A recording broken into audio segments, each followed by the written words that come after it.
21 na ang kumpirmadong namatay sa Canlaon City sa Negros Oriental, subay kini sa 11 uwahing taho nga nakuha sa Provincial Disaster Risk Reduction and Management Office. Samtang laing 7 pa ang padayong gipangita. Ano ang report ni Orchid Slapingkaw. Nasayran nga duha sa 11 uwahing nakalas na ugad sa Moises Padilla, Negros Occidental.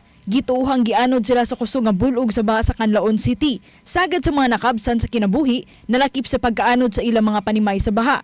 440 ka mga balay ang himpit nga naguba sa dakbayan sa Canlaon, samtang 883 ang partially damaged. Gawa sa pagkaon sa ilang panimay, ang uban naligiran usab sa mga dagkong bato nga gituuhang gikan sa bulkang Canlaon.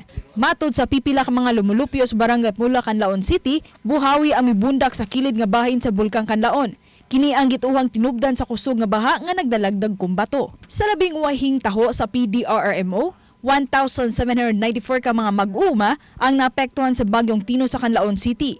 Kapin sa 1,808 ka mga ektarya sa kaumahan ang apektado. Kapin sa 57.6 million pesos ang kinatibuk ang danyo sa kaumahan. May mga classrooms nga nangaguba, lakip na ang mga bangko, IT equipment, o gubang learning materials human nga bahai ang mga tunghaan. 5 kataytayan sa dapit ang di pa maagyan human nga naguba sa bagyo. Mapasalamaton si Canlaon City Mayor Chubasco Cardenas nga taliwas sa nahitabo na dasig sila sa pagtinabangay. Mapasalamaton usab ang mayor sa nagsugwak nga mga hinabang nga ilang nadawat. Padayon ang mga repacking sa relief goods o padayon usab ang pag-apod-apod sa tinuod nga nanginahanglan. Ako si Orchid Slapingkaw, Balitang Bisdak.